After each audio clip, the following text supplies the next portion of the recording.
सभी को नमस्कार। मैं उत्कर्ष अग्रवाल एक बार फिर से आपका एसएससी लैब पर बहुत बहुत स्वागत करता हूं।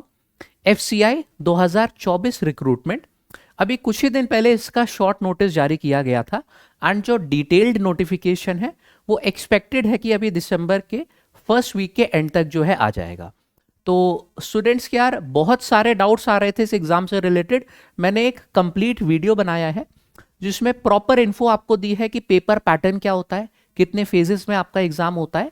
आज की वीडियो का मेन मुद्दा क्या है, हम लोग फोकस करेंगे यार अपना मैथ्स के ऊपर कि मैथ्स कितना इंपॉर्टेंट रोल प्ले करेगा आपको सिलेक्शन दिलवाने में। ठीक है, फेज 1 फेज 2 दोनों में मैथ्स आती है, कितना कितना इसका वेटेज होता है दोनों टीयर 1 और टीयर 2 में, ये हम लोग जानेंगे।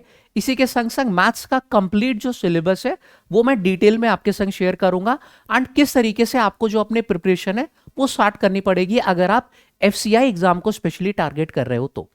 ठीक है, इसी तरीके के वीडियोस देखो मैं रेगुलर लाता रहता हूं और भी जैसे ही नोटिफिकेशन आपका आएगा सबसे पहले आपको चैनल पर ही पता चलेगा। तो अगर आप पहली बार हमारे संग जुड़ रहे हैं इसको सब्सक्राइब जरूर कर लीजिएगा एंड नोटिफिकेशन ऑन कर लीजिए। ठीक है, ताकि कोई भी अपडेट जो है आपसे मिस ना हो जाए। आइए अब शुरुआत करते हैं। अब मैं यहां पर अगर बात करूं, दो फेजेस में आपका एग्जाम होगा, टीयर 1 में और टीयर 2 में। फेज 1 फेज 2 भी बोल सकते हो। आप देख सकते हो ये तीसरे नंबर पर न्यूमेरिकल एप्टीट्यूड लिखा है, मैथ्स यानी कि हमारा। इसके 25 क्वेश्चन आपके आएंगे टीयर 1 में, 25 मार्क्स के ही होंगे। और अगर मैं यहां पर बात करूं टीयर 2 में, तो यहां पर भी तीसरे नंबर पर आप देख सकते हो कि न्यूमेरिकल एप्टीट्यूड है। इसके अगेन 25 क्वेश्चन आपके आएंगे 25 नंबर के, यानी कि एक क्रूशियल रोल आपका प्ले करेगा सिलेक्शन दिलवाने में। क्योंकि ये देखो एक बार मैथ्स में आप लोगों ने नंबर जो है बना लिए, रीजनिंग का स्कोर आपका ऑटोमेटिकली इंक्रीज होने लग जाएगा। ठीक है, मैं हमेशा बोलता हूं कि यार मैथ्स का छोटा भाई है रीजनिंग, जिसकी मैथ स्ट्रांग होगी उसकी रीजनिंग जो है ऑटोमेटिकली स्ट्रांग हो जाएगी। ठीक है, चाहे फिर वो कैलकुलेशन ट्रिक सीखना हो या फिर उसी तरीके से क्वेश्चंस को डील करना हो, है ना। तो मैथ्स पे इसी वजह से जो है मैं स्ट्रैटेजी यहाँ पे बना रहा हूँ। आइए देखते हैं। अब जो आप लोगों का नोटिफिकेशन है, अगर मैं पिछले साल का नोटिफिकेशन उठाऊं जब आपका लास्ट एग्जाम हुआ था एफसीआई का, तो सिलेबस में ये सारे चैप्टर्स दिए गए थे। लेकिन जब हम लोगों ने प्रीवियस ईयर के पेपर्स को एनालाइज किया तो देखा कि यार बहुत सारे चैप्टर्स है जिससे क्वेश्चन पूछे जाते हैं लेकिन वो नोटिफिकेशन में मेंशन नहीं किए गए हैं। ठीक है, तो चलो अब ये जो आपका सिलेबस पिछली बार की नोटिफिकेशन में दिया गया था इसको हम लोग ब्रेक डाउन करते हैं। ठीक है, कि कौन कौन से आपके चैप्टर जो है पूछे जा रहे हैं एग्जाम में एंड किनका जो है वेटेज ज्यादा रह रहा है। ठीक है, आइए। तो पूरे न्यूमेरिकल एप्टीट्यूड यानी कि मैथ्स को मैंने 3 हिस्सों में यहां पर बांट दिया है। एक आपका हो गया अरिथमेटिक, एक हो गया एडवांस्ड मैथ्स और एक हो गया आपका डेटा इंटरप्रिटेशन। ठीक है, अरिथमेटिक में आप लोगों को कौन कौन से चैप्टर्स हैं जो कि पढ़ने हैं एग्जाम के लिए, वो आपके सामने यहां पर लिखे हुए हैं। Percentage, profit loss and discount, क्योंकि देखो ये सब परसेंटेज एवरेज अलग से नहीं दिया गया था, यहां पे बस क्या लिख दिया गया था, अरिथमेटिक प्रॉब्लम्स। अब इसमें हम क्या क्या पढ़ ले, ठीक है, एज वाला पढ़ ले, परसेंटेज पढ़ ले, रेशियो क्या क्या पढ़ ले, तो इसी को मैंने जो है एक्सपैंड करके आप लोग के सामने अब लिखा है। ठीक है, और इसके लिए जितने भी प्रीवियस ईयर में पेपर हो चुके हैं उनको प्रॉपर रिसर्च करके ये डेटा आपके सामने लाया गया है। ठीक है, सब पे सवाल देखने को मिले हैं। परसेंटेज, प्रॉफिट लॉस, डिस्काउंट हो गया, एवरेज वाले सवाल। ठीक है, age, problems based on age, फिर ratio and proportion, partnership, mixture and alligation, ये सब पे देखो आपके एग्जाम में क्वेश्चंस पूछे जाएंगे। Simple interest and compound interest, time and work, pipe and system, time speed and distance, boats and streams. ये हो गया आप लोगों का अरिथमेटिक वाला पोर्शन। कुल 13 चैप्टर्स यहां पर जो है आप लोगों को पढ़ने पड़ेंगे, किसी से भी जो है सवाल एग्जाम में आ सकते हैं। अब मैं यहां पर बात करूं एडवांस मैथ्स की, तो एडवांस मैथ्स यहां पर कम पूछी जाती है। अगर हम बाकी रेलवे या फिर एसएससी से कंपैरिजन करें तो यहाँ पे ट्रिग्नोमेट्री जो है वो नहीं आती, ज्योमेट्री नहीं आती। एडवांस मैथ्स में बहुत कम चैप्टर्स आपके पूछे जाते हैं। ठीक है, नंबर सिस्टम, एलसीएम, एचसीएफ, ये एडवांस मैथ्स के पार्ट होते हैं। ठीक है, कुछ लोग अरिथमेटिक में ले लेते हैं लेकिन नहीं, वो गलत है, ये एडवांस मैथ्स के पार्ट होते हैं हमारे। नंबर सिस्टम जिसमें आपकी divisibility, unit digit, remainder theorem, factors, ये सारी चीजें हम लोग पढ़ते हैं नंबर सिस्टम में। प्रॉब्लम्स एलसीएम एचसीएफ वाले, उसके बाद हम लोग का ये आ जाएगा, ठीक है। फिर तीसरा यहां पर आपका हो जाएगा चैप्टर सिंप्लीफिकेशन एंड अप्रोक्सीमेशन, जिसमें मोस्टली सिंप्लीफिकेशन ही आपका पूछा जाता है, इसी पर आपको जो है मेजर फोकस करना है। अप्रोक्सीमेशन पूरे मैथ्स में हम लोग जो है थोड़ा थोड़ा सीखते चलते हैं, तो यहाँ पे कोई इतनी दिक्कत होगी नहीं। फिर ये चौथे नंबर पे एलिमेंट्री अलजेब्रा लिखा, यानी कि अलजेब्रा के यहां पर बहुत डीप में आपके सवाल नहीं बनेंगे, जो क्वाड्रेटिक इक्वेशंस हो गई, इससे आपके प्रश्न पूछे जा सकते हैं, ठीक है। जो बेसिक हमारे होल स्क्वायर वाला फॉर्मूला, होल क्यूब वाला फॉर्मूला हो गया, उससे सवाल आएंगे। अगेन जैसे कि मैंने बोला, बहुत डीप में अलजेब्रा जो है, जैसे कि एसएससी में आती है, वो यहां पर नहीं आएगी, ठीक है। एक भी क्वेश्चन इस तरीके का मुझको नहीं मिला है। फिर मेंसुरेशन आपका आता है, जिसमें 2D और 3D दोनों शामिल है। एरिया और पेरीमीटर करके लिख देता है एग्जामिनर, वही मेंसुरेशन होता है हमारा। 2D में आपके आ जाएंगे सारे 2D वाले figures, triangle, circle, square, rectangle, जितने भी हमारे 2D फिगर्स है, ठीक है। 3D में आपका आ जाएगा कोन, स्फीयर्स, क्यूब्स, क्यूबॉइड्स, ये सारे सिलेंडर, ये सारे हमारे फिगर्स 3D मेंसुरेशन में जो है ये आपके हो जाएंगे। फिर प्रोबेबिलिटी से भी सवाल आपके पूछे गए हैं, ठीक है। ये हमारे सिलेबस में भी दिया गया था, और जब मैंने प्रीवियस ईयर के पेपर देखे तो उसमें भी आपका प्रोबेबिलिटी जो है ज्यादा नहीं आता है, एक प्रश्न ही आता है, लेकिन एक प्रश्न जो है आपका आ जाता है। ये हो गया आपका एडवांस मैथ्स का पोर्शन। देख सकते हो कि ज्यादा फोकस यहाँ पर अरिथमेटिक पे ही किया गया है। अगर अरिथमेटिक आपने अच्छे से स्ट्रॉन्ग कर लिया तो बहुत अच्छा आप लोग स्कोर कर सकते हो, ठीक है। एडवांस मैथ्स, अगर मैं यहाँ पर कोर एडवांस मैथ्स की बात करूं तो यार कोर एडवांस मैथ्स का सिर्फ यही चैप्टर हमारा हो रहा है, ठीक है। ये वाला मेंसुरेशन, कोर एडवांस मैथ्स में कौन कौन से चैप्टर हमारे आते हैं, क्योंकि हमारा यार ट्रिग्नोमेट्री हो जाता है, ज्योमेट्री, ये सब core maths, core advance maths के चैप्टर है। अलजेब्रा डीप में, ठीक है, तो वो सब आपके में आएगा नहीं, इस वजह से इसका मतलब कि मैथ्स उतने डिफिकल्ट लेवल की यहां पर नहीं पूछी जाएगी। आपको स्पीड से लेकिन सवाल करने होंगे।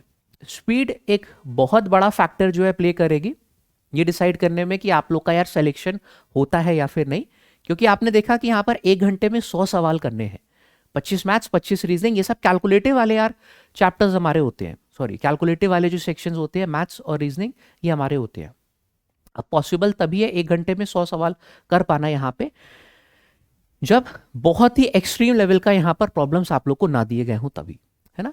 तो ये चीज़ मैंने देखी भी कि बहुत डिफिकल्ट जो है लेवल के क्वेश्चन नहीं आते हैं, लेकिन हाँ स्पीड में आप लोगों को करना आना चाहिए। अगर स्पीड नहीं है तो नहीं कर पाओगे एग्जाम में भी, ठीक है।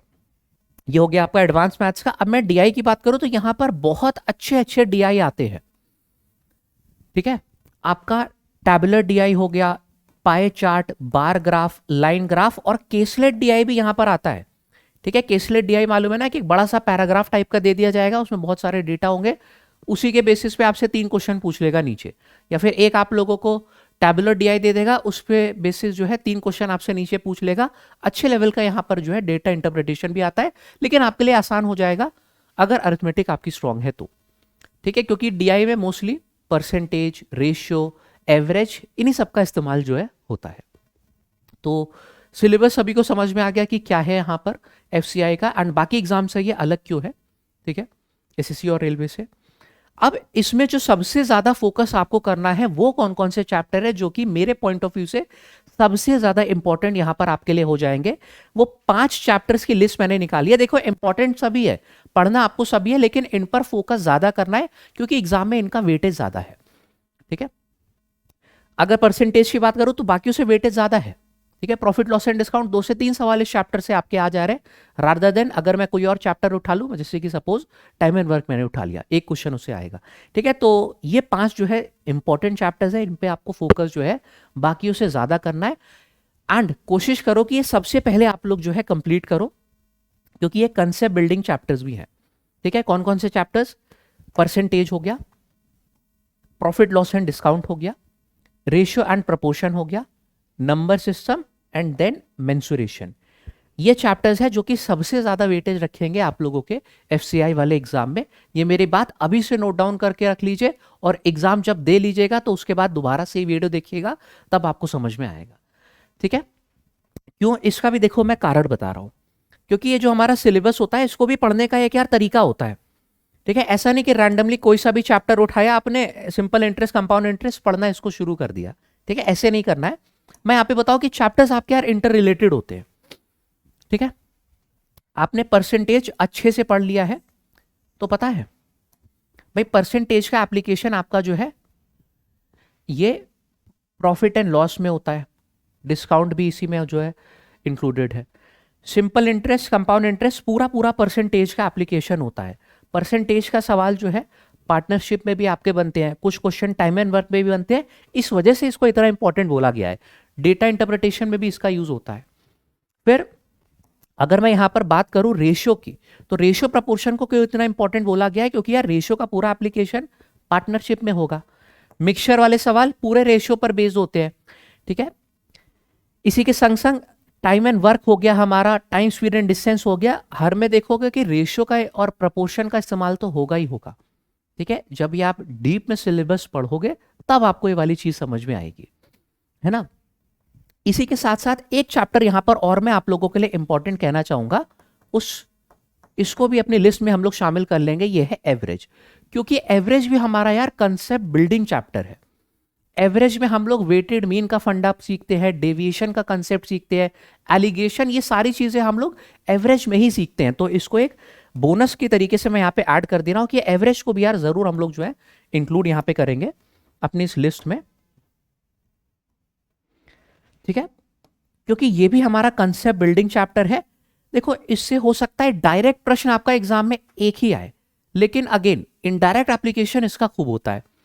ठीक है, डीआई में भी इस पे सवाल बनते हैं, एवरेज निकालना होता है आप लोगों को, 4-5 डेटा दिया गया होते हैं बड़े बड़े, तो इसको भी इस वजह से जो है शुरू में ही कवर करना बहुत इंपॉर्टेंट है। अब समझ में आया कि हम लोग ने क्यों इन चैप्टर का इंपॉर्टेंट यहाँ पे माना। और उसी तरीके से नंबर सिस्टम, इसके तो यार जितना देखो इस पे टिक मार्क किया जाए उतना कम है,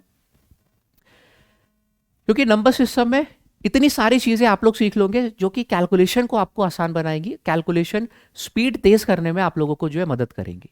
इसमें हम लोग यूनिट डिजिट सीखते हैं, डिजिट सम सीखते हैं, अप्रोक्सीमेशन की बहुत सारे तरीके आप लोग यहां पर सीखते हैं, ऑप्शन एलिमिनेशन हो गया, फैक्टर्स कैसे निकाले जाते हैं किसी भी नंबर के, ये सारी चीजें हम लोग जो है नंबर सिस्टम में ही तो सीखते हैं। ठीक है, तो इससे डायरेक्ट भी सवाल खूब सारे बनते हैं, डिविजिबिलिटी रूल्स वाले हो गए ये सब क्वेश्चन, और इनडायरेक्ट एप्लीकेशन इसका बहुत है। तो इस वजह से ये आपका सबसे ज्यादा इंपॉर्टेंट हो जाता है। ये आपने अच्छे से सीख लिया, आपके लिए एलसीएम एचसीएफ और सिंप्लीफिकेशन भी जो है वो काफी आसान हो जाएगा। कई हद तक हमको एलजेब्रा में भी जो है मदद मिलेगी। ठीक है, फैक्टर्स ही तो ब्रेक करने होते हैं क्योंकि क्वाड्रेटिक इक्वेशन में, वो सब नंबर सिस्टम से जो हम लोग अपना बेस मजबूत कर लेते हैं। तो मेरे ख्याल से आप समझ में आ गया होगा कि किस तरीके से आपको जो है अपनी प्रिपरेशन ये लेकर चलनी है और तैयारी यार, लेकिन आज ही से आप लोग शुरू कर दीजिए। ठीक है, क्योंकि एक बार नोटिफिकेशन आ जाता है, बहुत ज़्यादा समय नहीं रहता आप लोग के पास फिर एग्जाम के लिए।